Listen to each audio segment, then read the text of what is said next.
బయట ఎండ నుంచి ఇంట్లోకి రాగానే మనలో చాలామంది ఫ్రిడ్జ్ డోర్ తీసి చల్లటి నీళ్లను గడగడ తాగేస్తూ ఉంటారు. ఆ క్షణానికి అది ఎంతో తృప్తిని ఇచ్చినా శరీరానికి మాత్రం మంచిది కాదు. థర్మల్ షాక్కి గురయ్యే ప్రమాదం ఎక్కువగా ఉంటుంది. విపరీతమైన వేడితో ఉన్న శరీరంలోకి హఠాత్తుగా చల్లటి నీరు చేరినప్పుడు రక్తనాళాలు ఒక్కసారిగా కుచించుకుపోతాయని, జీర్ణక్రియ దెబ్బతింటుందని, గొంతు ఇన్ఫెక్షన్ వస్తుందని, చివరకు గుండెపై కూడా ప్రభావం పడుతుందని హెచ్చరిస్తున్నారు నిపుణులు. మరి ఎండ నుంచి ఇంట్లోకి రాగానే కనీసం ఎంత సమయం ఆగి నీళ్లను తాగాలి?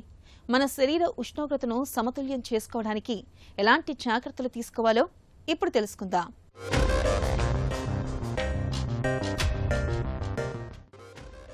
మన శరీరం తన లోపల అంతర్గత ఉష్ణోగ్రతను స్థిరంగా ఉంచడానికి చాలా కష్టపడుతుంది. బయట వేడి తీవ్రంగా ఉన్నప్పుడు అది శీతల మోడ్లోకి మారిపోతుంది. ఫలితంగా స్వేదగ్రంథులు క్రియాశీలమవుతాయి, రక్తనాళాలు వ్యాకోచిస్తాయి. వేడిని విడుదల చేయడానికి చర్మానికి చేరువలో రక్త ప్రవాహం పెరుగుతుంది, చెమట పెరుగుతుంది. తనను తాను చల్లబరుచుకునే క్రమంలో శరీరం వేగంగా ద్రవాలను కోల్పోతుంది. ఈ ప్రక్రియ వల్ల డీహైడ్రేషన్కు గురి కావడం, అలసిపోవడం జరుగుతుంది. ఇలాంటప్పుడు ఎండలో తిరిగి వచ్చిన వెంటనే బాగా చల్లగా ఉన్న నీరు తాగితే తాత్కాలికంగా రక్తనాళాలు ముడుచుకుపోతాయి. మైగ్రేన్, సైనస్ వంటి ఇబ్బందులు ఉన్నవారిపై ప్రభావం పడచ్చు. ఉదర భాగంలో కండరాలు పట్టేసినట్లు అనిపిస్తుంది.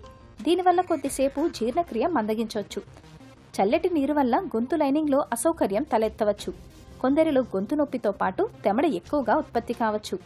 కొందరిలో అకస్మాత్తుగా తలనొప్పి ఉత్పన్నం కావచ్చు. దీని బ్రెయిన్ ఫీజ్ అంటారు. ఎండ తీవ్రతకు శరీరం ఒత్తిడిలో ఉంటుంది. అలాంటి పరిస్థితుల్లో చల్లటి నీరు తాగడం వల్ల శరీరం షాక్కి లోను కావచ్చు. ఇది కొద్దిసేపు అసౌకర్యానికి దారితీయవచ్చు.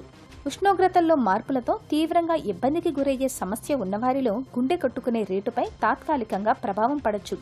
కళ్ళు తిరిగినట్లు కూడా అనిపిస్తుంది. కాబట్టి బయట నుంచి వచ్చాక శరీరాన్ని కొద్దిసేపు సహజసిద్ధంగా చల్లబడనివ్వాలి. ఆ తర్వాతే మంచినీరు తాగాలి. బాగా చల్లగా ఉన్న నీటికి బదులు సాధారణ నీరు లేదా తక్కువ చల్లదనం కలిగిన నీటిని తాగాలి. సాధారణ నీటిని శరీరం ఎక్కువగా గ్రహిస్తుంది, అందువల్ల త్వరగా హైడ్రేట్ కావచ్చు.